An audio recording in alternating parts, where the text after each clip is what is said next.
So today I'm going to be talking about the books I read during the season of autumn. Like always, I'm going to divide the books in different genres. I'm going to leave timestamps in the description box in case you want to skip around some genres or some books if you are not interested in them.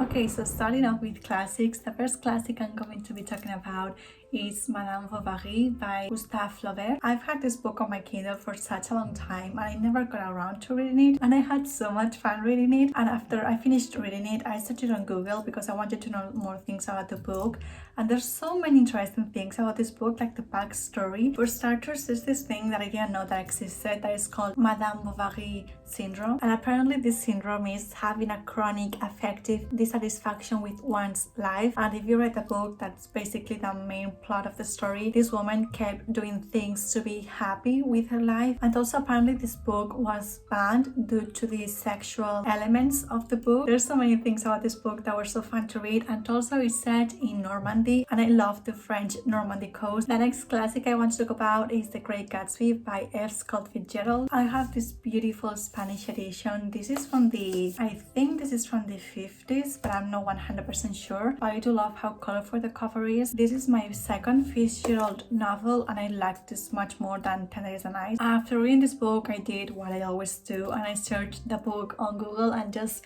kind of see the backstory of The Great Gatsby, the inspirations and all of that. It's so interesting that Gatsby is inspired by an actual person that Fitzgerald knew in Rhode Island? Wait, no. Long Island. And also that Daisy was inspired by his first love, Ginevra King, I think. It's just amazing to see how Fitzgerald took so much inspiration of his real life to then write this amazing classic. Because the thing with classics is that if they're being popular for such a long time, that means something. Even if people hate the book so much, it's been talked about for so many decades and centuries that even if it's the most hated book, it has done something because people still talk about that book till this day. Oh, and also reading about New York in the 1920s during the Prohibition era in America it's so fun to read about. Then another classic that I read was 1984 by George Orwell. This was another book that I had on my Kindle, and also for the longest time I've been meaning to read it. This book is a blueprint for a lot of dystopian things. Big Brother comes from this book, but the ending of this book was like, it makes sense because I feel like at the end of the day, if we live in a dystopian world where we are being controlled by the government, somehow we will all end up controlled by them. Like if they want to control us, they will. The part where they take Winston to their room 101, all I kept thinking was, do I love someone so much that I was willing to take all the torture and all of that negative things in order to protect them? Then another classic that I loved so much was A Christmas Carol by Charles Dickens. I knew the story of A Christmas Carol because my mom used to tell me this story when I was a kid, but I feel like the experience was very different because, well, first of all, I'm an adult now. I liked the message this book was trying to give you, and I also liked the writing style and how wholesome the ending was. I know it may be kind of like too happy ending, I guess, but I liked that. Like I liked that even if we are in our lowest, and even if we isolate ourselves and start doing things that we don't like, we can come out of that and we can actually, be happy again, I guess. Then another classic that I read was Classic Tales of Horror by Edgar Allan Poe. I started reading this book during spooky season during October, and honestly I did like the book because it had so many amazing stories, but at the same time it had some stories that I was like, why am I even reading this? Because some of the stories were very, very disturbing to read. I did annotate at the beginning of every single chapter just to write down my thoughts. I read every single one of these stories except one of them because it had animal abuse, and I'm not able to read about animal abuse. And also his most famous story, The Raven, is not included in this anthology, so I was kind of confused about that. And also in the introduction when they talk about his biography and who he was as a person, I felt so bad for him. Like I feel like I want to give him a hug and tell him everything's going to be okay because he had so much trauma in his life, and you can really tell how he was feeling in life through reading these stories, because these stories aren't written by someone who is very joyful and happy. I feel like Edgar Allan Poe is the American version of Gustave Adolfo Becker. He is a Spanish author and his stories are also amazing. He also writes these gothic paranormal stories that I love so much. So I think him and Gustavo Adolfo Becker, they would have been good friends. And the last classic I'm going to be talking about is The Phantom of the Opera by Gaston Leroux. I'm kind of sad that I didn't really like this novel. Phantom of the Opera, the 2004 movie, is one of my all-time favorite movies. It's my all-time favorite musical. The first time I saw that movie, I think I was like 6 years old.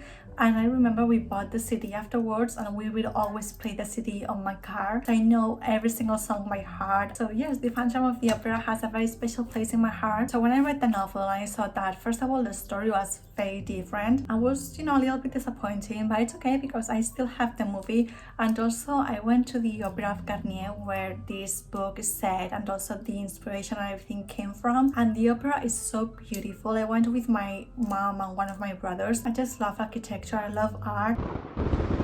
So for the next genre, I only have 2 books. The first one is Coraline by Neil Gaiman. I have this beautiful Spanish illustrated edition. As you can see, Coraline is a little bit different. She has blonde hair and the way she is dressed is a little bit different. The author at the end writes about how Coraline doesn't really have a description, like a physical description. So she tried to move away from the movie, from how she looks in the movie, and kind of create a Coraline herself. And also the illustrations are so beautiful. There's so many beautiful illustrations and they're like some different fonts, and I do think she made a really good job with this book. I find it kind of funny that this is supposed to be middle grade. This book was spooky, like it was a little bit disturbing at sometimes. I was reading this book thinking if I read this when I was a kid, I would be so terrified of my mom after reading that. And then I also read Mexican Gothic by Silvia Moreno-Garcia. I was kind of afraid going to this book because a lot of people on booktube have hyped this book so much. I feel like everyone talks about this book, especially during the spooky season, but I tried going to it with an open mind without having too high expectations,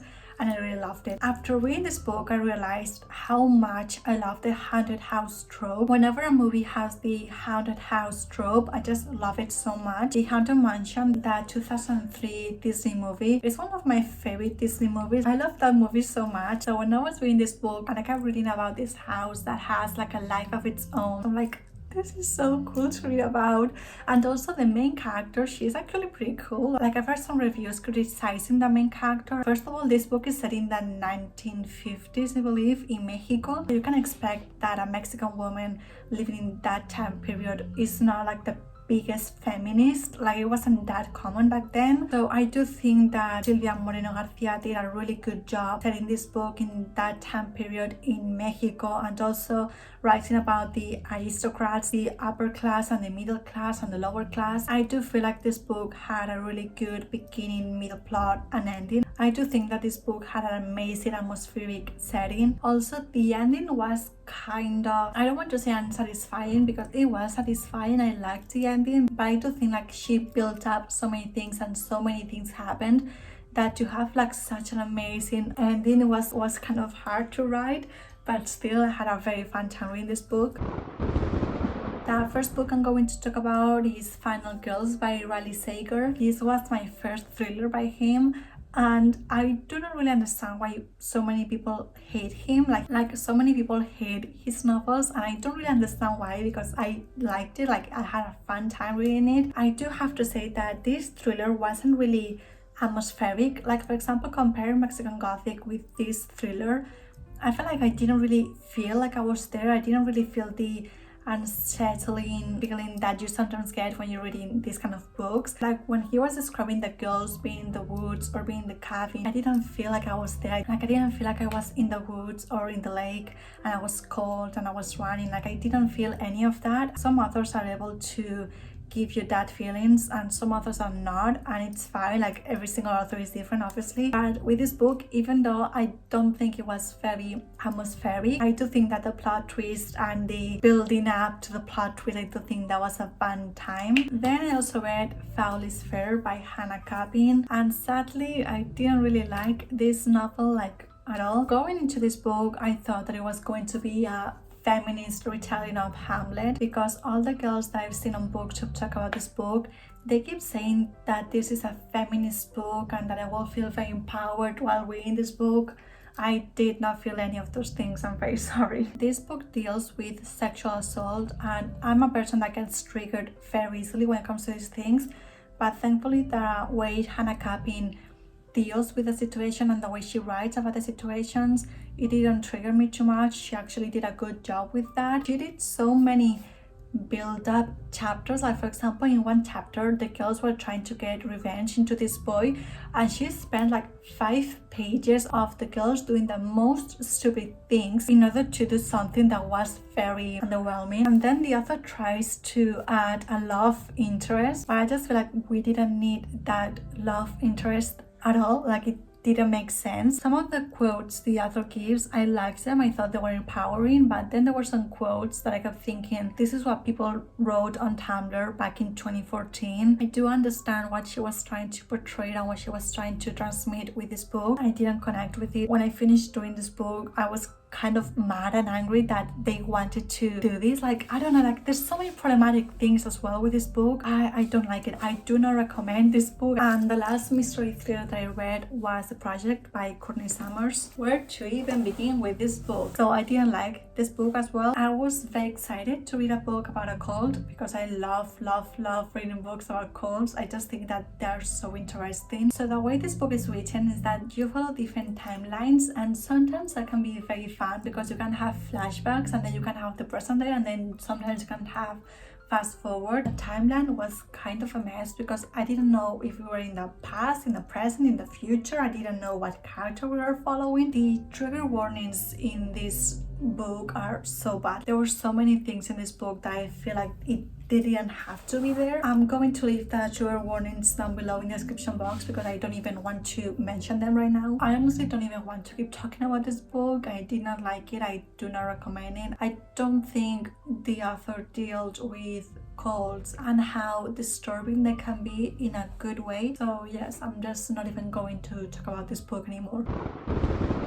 Then for fantasy, the first book I'm going to be talking about is The Hobbit by J.R.R. Tolkien. I had so much fun reading this book. I think J.R.R. Tolkien is amazing. Growing up as a kid, I read the Narnia books and I loved those books. The movies as well, like the books and the movies are really good. And the fact that C.S. Lewis and J.R.R. Tolkien were such good friends makes a lot of sense because both of them have this amazing mind where they can create these amazing worlds with these amazing fantasy elements.